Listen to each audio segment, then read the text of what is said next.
আসসালামু আলাইকুম ভিউয়ার্স। এখন আমরা সুন্দরবনের কচিখালির গভীর জঙ্গলে আছি। আমরা এখানে টাইগারদের কেন্দ্রবিন্দু যেটা সেখানে ঢুকতেছি। এখানে 11টা-12টার মতো বাঘ আছে এই ইয়েতে। তো এই এলাকাটা ডেঞ্জার জোন হলেও আমরা আল্লাহর রহমতে রওনা দিয়েছি। আল্লাহ ভরসা, সবাই দেখতে থাকেন, এনজয় করতে থাকেন।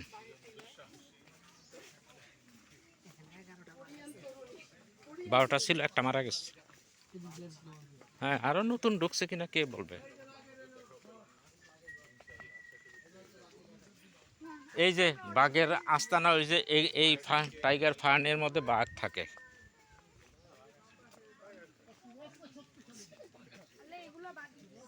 হ্যাঁ হ্যাঁ, বাঘ এগুলোর মধ্যে লুকিয়ে থাকে। ওর গায়ের রঙের সাথে মিলে যায় তো।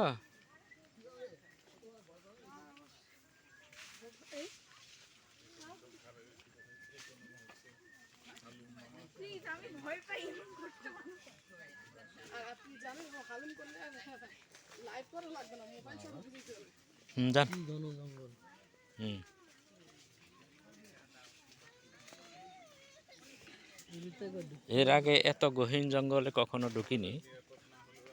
আজকে মানে ক্যানেল ক্রুজিংয়ে বের হয়ে ছোট ক্যানেলের ভিতর দিয়ে অনেক দূর গেলাম কচিখালি ফরেস্ট রেঞ্জের কাজ মধ্যে। তারপর এখন গহীন অরণ্য পেরোচ্ছি আমরা দলবল নিয়ে। এই যে টাইগার ফার্ম, এই টাইগার ফার্ম এগুলোর ভিতরেই ডাক বাঘ লুকিয়ে থাকে। সবচেয়ে এটাই ভালো লাগছে।